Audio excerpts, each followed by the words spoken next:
Bonjour à tous. Déjà, en quelques mots, je vais vous faire une présentation de ce qu'est la Caisse d'épargne Grand Est Europe. Et donc, je vais prendre la zapette.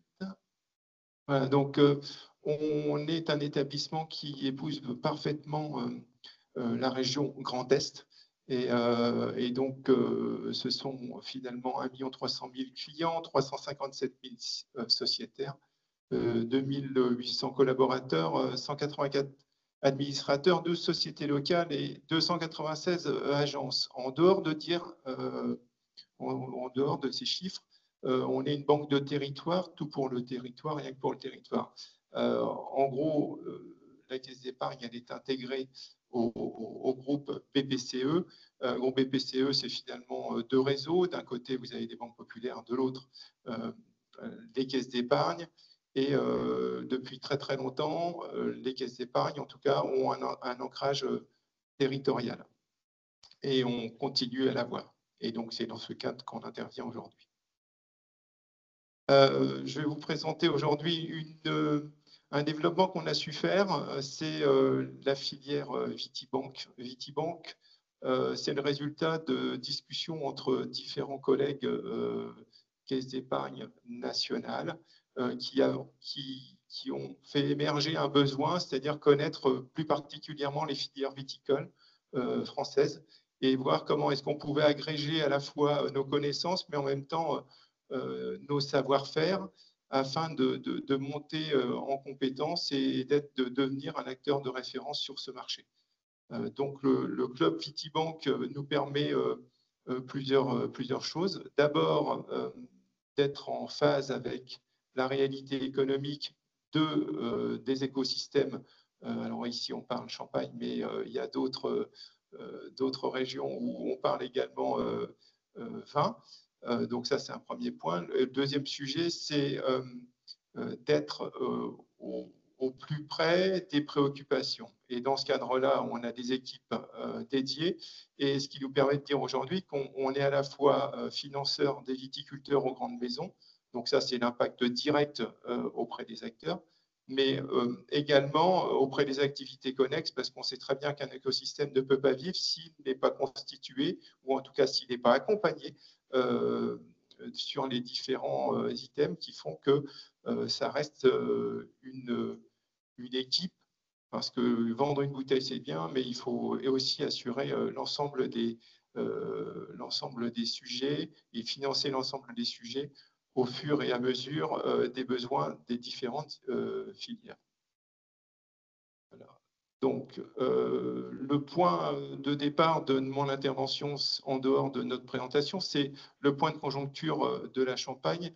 Alors, ça a été présenté brillamment par Christophe Juarez tout à l'heure, mais qu'est-ce qu'on peut retenir? On peut retenir que globalement, en Champagne, on a une baisse globale des ventes depuis un peu plus d'un an.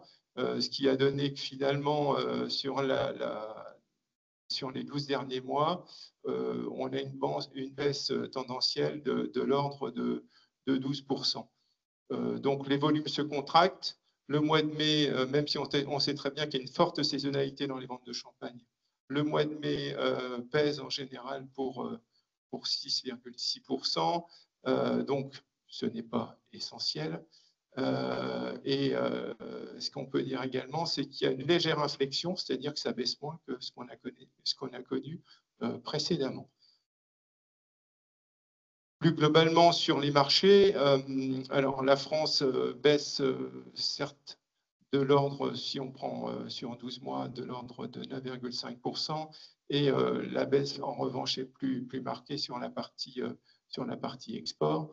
Ça, c'est une constante. Alors, c'est lié évidemment à l'ensemble de ce qu'on a pu connaître post-Covid. Post-Covid, ça a été un peu la folie sur tout et de nombreux secteurs, et pas uniquement liés au champagne. Le champagne en a bénéficié et on a connu une vraie dynamique des ventes, ce qui a permis évidemment d'avoir 2 années fortes, à la fois sur les ventes, mais aussi sur les résultats des entreprises, ce qui est quand on est banquier, plutôt une bonne chose, puisqu'on analyse aussi les positions et les risques encourus à court terme, mais aussi à moyen terme. Et donc, en ce sens, on a vu une vraie capacité de la filière à créer de la valeur.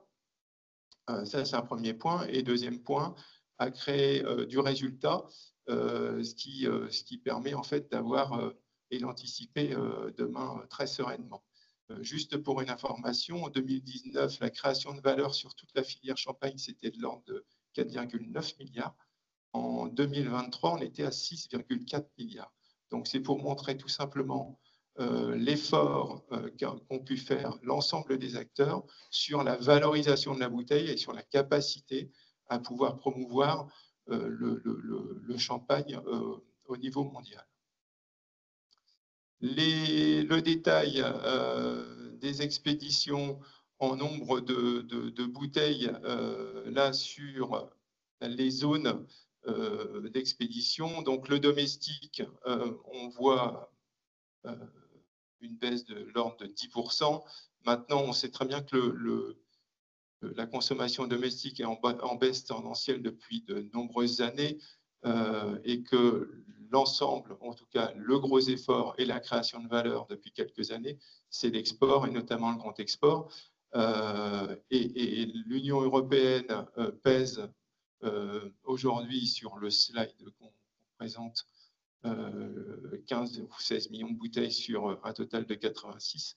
Et les pays tiers, donc de l'ordre de 35 millions depuis le début d'année. L'évolution par famille, alors on sait très bien que les grandes maisons ont une capacité d'accompagner. Christophe Juarez expliquait que le grand export, ou l'export en général, ça suppose beaucoup de rigueur, d'organisation, de méthode, d'accompagnement, bref, en tout cas une vraie logistique. Donc c'est surtout réservé, pas essentiellement, mais particulièrement fait pour les maisons qui jouent leur rôle de promotion de marque, etc., sur le grand export. Ce qu'on constate, et donc elles sont fortement impactées par la baisse qu'on a vue précédemment sur l'export. Et donc elles sont impactées à hauteur de 18%.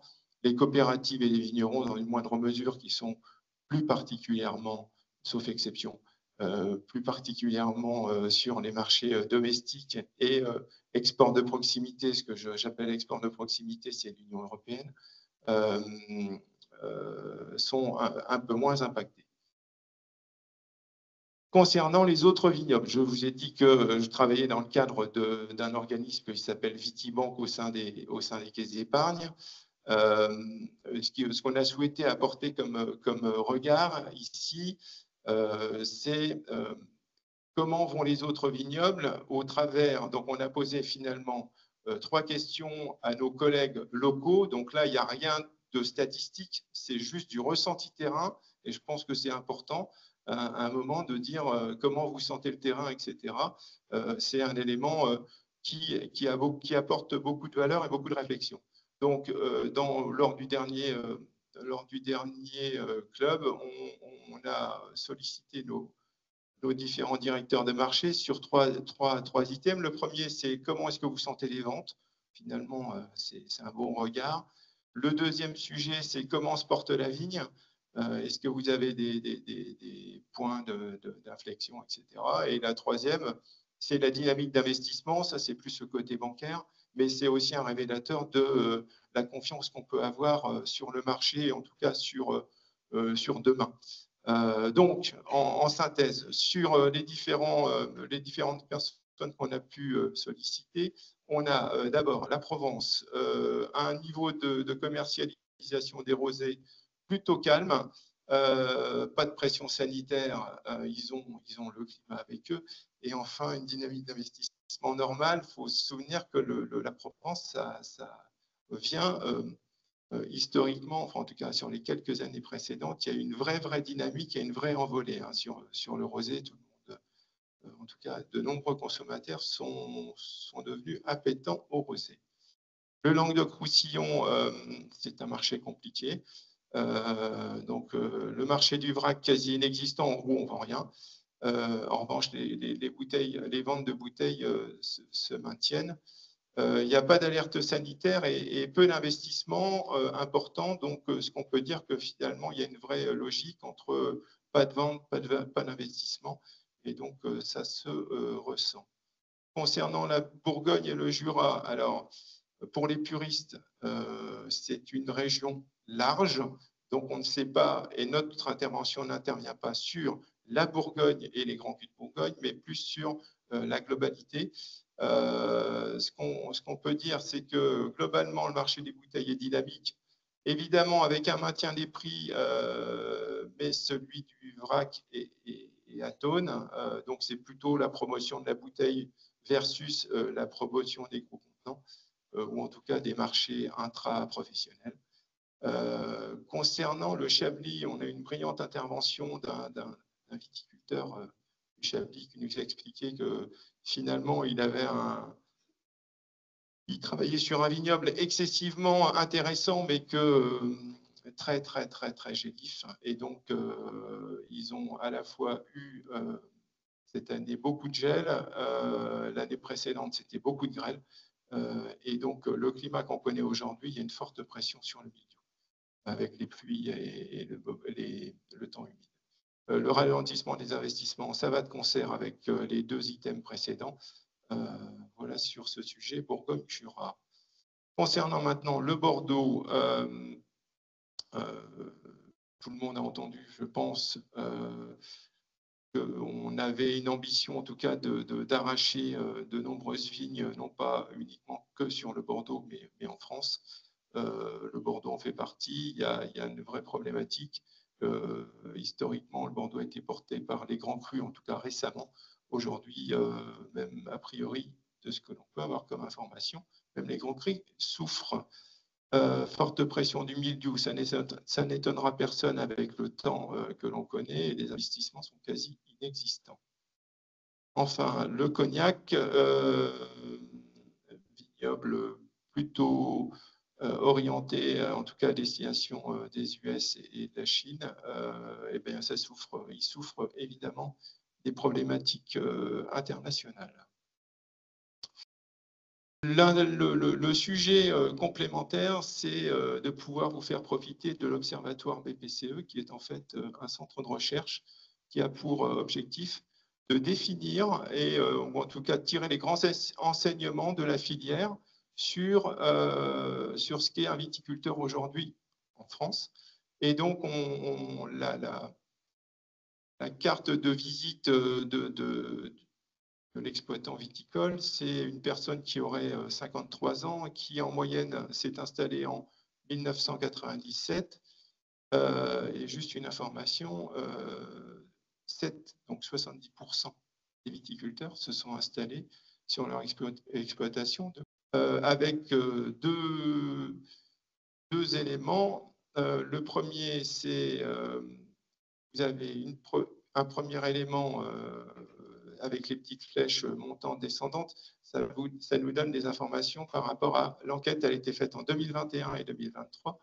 On voit bien que sur ces deux enquêtes, la retraite et la cession de transmission rentrent dans les préoccupations principales des viticulteurs. Ça, c'est en lien principalement en fait avec l'âge des capitaines, ce qui permet en fait d'avoir un vrai regard sur cette filière. Et ensuite, l'autre point, c'est avec le réchauffement climatique qu'on connaît, c'est la protection contre les aléas climatiques et sanitaires, puisque cette année, on a beaucoup d'eau. Les années précédentes, on avait un peu moins d'eau, en tout cas beaucoup de chaleur à des moments qui étaient inopportuns, en tout cas amenant quelques réflexions sur la capacité ou la quantité de récolte que l'on pourrait avoir. Et ce qui est intéressant sur cet observatoire, c'est que finalement, on voit que les préoccupations sont différentes de région en région. Ça, donc, je vais commencer par le Bordelais. C'est financer les besoins de trésorerie. Donc, on a une vraie problématique liées en fait aux non-ventes, gestion des aléas et la retraite. Et si on prend pour la Champagne, c'est la cession transmission retraite qui reste deux items importants. Et donc globalement, si on en tire un enseignement, c'est ce qu'on avait vu précédemment. Les deux items principaux qui sont la retraite, transmission, que je mets dans le même panier finalement, et les aléas climatiques, ça reste sur cet item les vrais révélateurs, ce qui donne de la cohérence à notre étude. Un point important, comme de nombreuses filières, on constate que la difficulté à trouver de la main-d'œuvre saisonnière, ça reste un élément saisonnier ou non, je pense.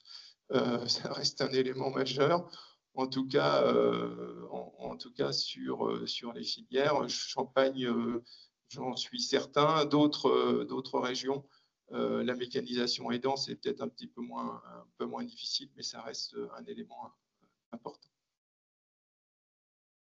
Alors, globalement, ce qui est intéressant pour nous, banquiers, c'est de savoir si finalement on va avoir un stock de crédit qu'on va engager sur l'année ou les années futures important ou pas.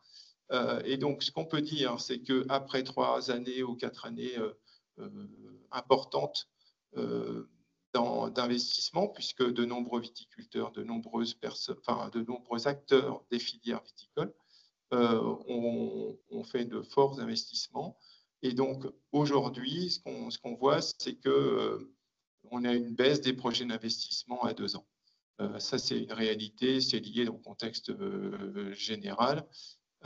Et notamment, c'est l'acquisition et le renouvellement d'un matériel. Donc, on va aller plus sur l'accompagnement de la rénovation, ou en tout cas sur des travaux sur du matériel existant permettant de les remettre à niveau.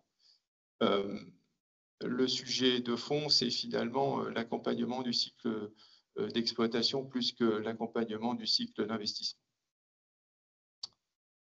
L'autre point, donc là on parle de nos tourismes et viticulture, donc c'est aussi pour balayer, je pense que on voit ici et là en Champagne l'effort qui est engagé pour le no-tourisme, accueillir la clientèle, les touristes étrangers et français d'ailleurs. Et je trouve que ça donne vraiment une vraie vie, une vraie dynamique à la Champagne. Les autres régions, évidemment, ont aussi travaillé ce sujet, mais je pense que depuis maintenant 4-5 ans, en Champagne, il y a un vrai effort qui est fait et c'est très, très intéressant de relever ce point. L'accompagnement dans l'agriculture, l'accompagnement dans l'agriculture durable, les questions qui ont été posées, c'est pour vous engager ou engager davantage une démarche agroécologique, de quoi auriez-vous besoin? On a eu une brillante présentation tout à l'heure par le comité, donc je n'en dirai pas plus. Simplement, ce que je peux vous dire, c'est que les banques aujourd'hui réfléchissent, travaillent, accompagnent sur des produits packagés permettant d'être en ligne avec l'ensemble des objectifs de réduction des intrants, bref, de réduction et d'accompagner le changement climatique. À ce titre, là, on a une information sur les valorisations du prix de l'hectare. Alors, le 2, je sais, et je rappelle que c'est une notion de région large, englobant à la fois la Bourgogne, mais aussi le Jura, le Beaujolais, la Savoie. Donc, si on fait une moyenne, ce n'est pas tout à fait révélateur. J'en suis désolé. Qu'est-ce qu'on peut dire? Alors, finalement, on peut dire qu'on a un vrai attentisme par rapport aujourd'hui à des anticipations évidemment de baisse des ventes, mais aussi par rapport à ce qu'on a connu, c'est une anticipation des baisses des taux et également des coûts de construction, coûts de fabrication des matériels. Ça, c'est une réalité. On a été dopé pendant X années à des taux pas chers pour différentes raisons. Aujourd'hui, on constate une vraie remontée des taux. On lien avec l'inflation. Le deuxième sujet, c'est la conjoncture des ventes de champagne freine les viticulteurs dans leurs investissements, puisqu'évidemment, le viticulteur, lui, est au début de la filière. Et donc, il est indirectement impacté par la baisse des ventes, puisque on sait très bien que les appellations, dans des périodes difficiles, compte tenu du mode de fonctionnement de la Champagne, qui est quand même, il faut le souligner, au regard de toutes les discussions que je peux moi avoir avec mes collègues des différentes régions, un gros avantage, une gestion paritaire qui permet d'avoir, en tout cas, et d'éviter des à-coups trop violents dans l'écosystème. Ensuite, ce qu'on peut dire aussi, c'est que nous, on constate des situations financières qui restent globalement saines, avec des trésoreries qui se tiennent, c'est l'indicateur. Et c'est aussi, en fait, si on prend un peu de recul, une consolidation de 3 années très profitable. Concernant la typologie des financements, donc 2 choses. On voit de plus en plus aujourd'hui des cessions d'entreprises dans leur globalité, alors que précédemment, on vendait ici de la vigne, là des bâtiments d'exploitation, là du stock, bref, on était historiquement sur des ventes parcellaires, ou en tout cas par étage. Aujourd'hui, on voit de plus en plus des problématiques de cession globale. Et ensuite, donc là, dans la nature d'utilisation des crédits, on met en place, en tout cas, on a une demande sur des financements de crédit bail location financière qui sont aujourd'hui de plus en plus sollicités par nos clients. J'en ai fini. Merci beaucoup Thierry Sonnage pour la Caisse d'épargne Grand Est d'Europe.